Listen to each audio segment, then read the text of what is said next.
இயேசுவின் ரத்தம் ஜெயம். Praise the Lord my dear brothers and sisters. இந்த நாள்லையும் ஆவியானவர் உணர்த்தின காரியம், சிற்சை நல்லதா? ஆவியானவர் உணர்த்தின வசனம், எபிரேயருக்கு எழுதின நிருபம் அதிகாரம் 12 வசனம் 8. எல்லாருக்கும் கிடைக்கும் சிற்சை உங்களுக்கு கிடையாதிருந்தால் நீங்கள் புத்திரராய் இராமல் வேசி பிள்ளைகளாய் இருப்பீர்களே. But if ye be without chastisement, whereof all are partakers, then are ye bastards and not sons. Hebrews chapter 12 verse 8. எனக்கன்பானவர்களே, இந்த இடத்துல இந்த நிருபத்தை எழுதின ஆசிரியர் என்ன சொல்றார் அப்படின்னா, எல்லாருக்கும் கிடைக்கிற சிற்சை தண்டனைகள் உங்களுக்கு கிடைக்கல அப்படின்னா நீங்கள் தேவனுடைய புத்திரராய் இருக்க மாட்டீர்கள், மாறாக வேசியினுடைய பிள்ளைகளாய் இருப்பீர்கள் அப்படின்னு இந்த இடத்துல சற்று கடினமாக எழுதியுள்ளார். இன்றைக்கு நாம் சிற்சை பெறுவது நல்லது என்று நினைக்கிறோமா, அல்லது அது இருக்கக்கூடாதுன்னு நினைக்கிறோமா? நம்ம கொஞ்சம் யோசித்து பார்க்கணும். அதாவது இன்னைக்கு உலகத்துக்கே வேண்டாத காரியம் சிற்சை. அதாவது ஒரு தப்பு செஞ்சா கூட எனக்கு தண்டனை இருக்கக்கூடாது, எல்லாமே எனக்கு ஈஸி கோயிங்கா போகணும். இதைத்தான் இந்த உலகம் எதிர்பார்க்கிறது. குறிப்பா இந்த உலகத்திலையும் மிக முக்கியமா யாரு சிற்சை இருக்கக்கூடாதுன்னு நினைக்கிறாங்கன்னா, பசங்களை ஸ்கூல்ல படிக்க வைக்கிற பேரண்ட்ஸ் அப்படி நினைக்கிறாங்க.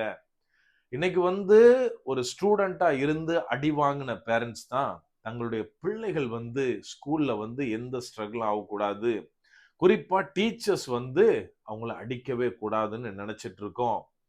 இப்போ ரீசெண்டா என்னோட ரிலேட்டிவ் ஒருத்தவங்க அவங்க ஸ்கூல்ல நடந்து ஷேர் பண்றப்போ ஒரு பேரண்ட் கம்ப்ளைண்ட் பண்ணாங்களாம், ஒரு டீச்சர் முறைக்கிறாங்க என் பையனை அப்படின்னு. நம்ம கொஞ்சம் யோசித்து பார்க்கணும். ஒரு வயசு வரைக்கும் பசங்களை அடிக்கணும், அடிச்சாதான் அவன் நல்லபடியா ஒழுக்கமா வளருவான். இதுக்கு நிறைய பேர் அப்போசிஷனா பேசுவாங்க. அவங்க சொல்லுவாங்க, இந்த கண்ட்ரில அடிக்கிறாங்களா, அந்த கண்ட்ரில இந்த மாதிரி கட்டுப்பாடுலாம் இருக்கா அப்படின்னு நிறைய ஃபாரின் கண்ட்ரிஸ் அவங்க குறிப்பிட்டு காட்டுவாங்க. ஒரே ஒரு காரியம் நான் கேட்க ஆசைப்படுறேன். என்ன அப்படின்னா, அவங்க காண்பிக்கிற கண்ட்ரிஸ்ல எல்லாம் என்ன நடக்கும் தெரியுமா? 13 வயசு 14 வயசு மேக்சிமம் ஒரு 16 இயர்ஸ் வரும்போச்சுல பசங்க வீட்டை விட்டு வெளியில போயிருவாங்க. அவங்க எப்படி வேணாலும் இருக்கலாம், யார் கூட வேணாலும் இருக்கலாம், தங்களுக்கு இஷ்டமானபடி தங்களுடைய லைஃபை லீட் பண்ணலாம். இதுக்கு நம்ம கண்ட்ரில நம்ம மைண்ட் செட் ரெடியா இருக்கா? அக்செப்ட் பண்ணுவோமா? நம்ம கொஞ்சம் யோசிக்கணும். சோ குடும்பம் என்கிற கட்டமைப்புக்குள்ள நம்ம இருக்கோம் அப்படின்னா சில ரூல்ஸ் அண்ட் ரெகுலேஷனுக்கு நம்ம கீழ்ப்படிஞ்சுதான் ஆகணும். அதை போலத்தான் நம்ம சொசைட்டில நிறைய காரியங்களுக்கு நம்மளா இருக்கட்டும், நம்முடைய பிள்ளைகளா இருக்கட்டும் அடங்கி நடக்கணும். ஒருவேளை தவறு செய்தால் தண்டனை உண்டு.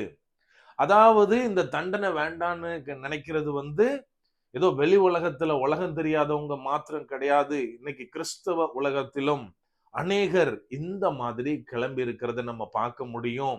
இந்த இடத்துல இந்த நிருபத்துடைய ஆசிரியர் தெளிவாக எழுதுகிறார்.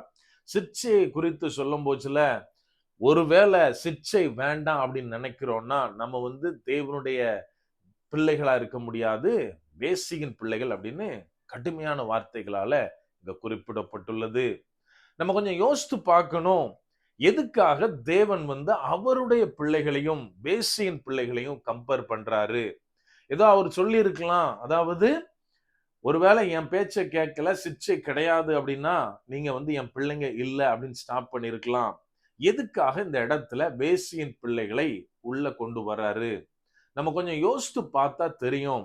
இப்ப உதாரணத்துக்கு என் வீட்டுல எனக்கு 2 பிள்ளைங்க இருக்காங்க. என்னைய வாடா போடான்னு பேசுற அளவுக்கு அவங்களுக்கு ஃப்ரீடம் உண்டு. என்ன வேணாலும் ஜாலியா இருக்கலாம், எப்படி வேணாலும் இருக்கலாம். அது சர்டன் காரியத்துல மாத்திரம்தான்.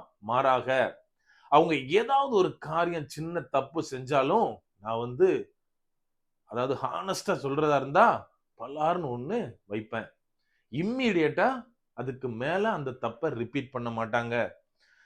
நம்ம நல்லா ஒண்ணு புரிஞ்சுக்கணும். ஒரு தகப்பன் அப்படின்னு இருந்தா ஒரு எந்த அளவுக்கு எக்ஸ்ட்ரீமா அன்பு செய்கிறானோ, எந்த அளவுக்கு எக்ஸ்ட்ரீமா ஃப்ரீடம் கொடுக்கிறானோ அதே அளவுக்கு கண்டிப்புன்னு ஒண்ணு இருக்கும். ஆனால் இந்த இடத்துல குறிப்பிடப்பட்டுள்ளதை போல வேசியினுடைய பிள்ளைகள் ஊதாரித்தனமா தான் வளருவாங்க. ஏன் அப்படின்னா அவங்களை தட்டி கேட்பதற்கு அந்த இடத்துல தகப்பன் இருக்க மாட்டான். நம்ம நல்லா அந்த காரியத்தை அண்டர்ஸ்டாண்ட் பண்ணிக்கணும். இன்னைக்கு உலகத்துல ஸ்ட்ராட்டஜியை எடுத்து பார்த்தா, கூகுள்ல எடுத்தா தெரியும், 18 வயசுக்கு கீழே கிரிமினல் ஆக்டிவிட்டிஸ்ல ஈடுபடுகிற கிட்டத்தட்ட 90% பசங்க பொண்ணுங்க யாரு அப்படின்னா தகப்பன் இல்லாமல் வளருகிறவர்கள். அதாவது தாயோட அரவணைப்பு இருக்கும், ஆனாலும் தகப்பன் இல்லாதவர்கள். அது எப்படின்னா, அவன் முழு நேர குடிகாரனா இருப்பான், இல்லைன்னா தன் குடும்பத்தை விட்டு விட்டு வேற எங்கேயோ போய் ஊதாரித்தனமாய் செலவு செய்கிறவனா இருப்பான். இந்த மாதிரியாக தகப்பன் இல்லாத பிள்ளைகள் இன்னைக்கு தறிக்கட்டு எங்கெங்கயோ மோசமான ஆக்டிவிட்டிஸ்ல உலகத்தில் ஈடுபடுகிறார்கள் அப்படின்னு நமக்கு சர்வே தெளிவாக சொல்லுகிறது. இதுல தகப்பன் இல்லாத, அதாவது தகப்பன் இறந்து போன பிள்ளைகள் வேற கேட்டகரி. அவங்கள தாய் கஷ்டப்பட்டு வளர்த்துருவா.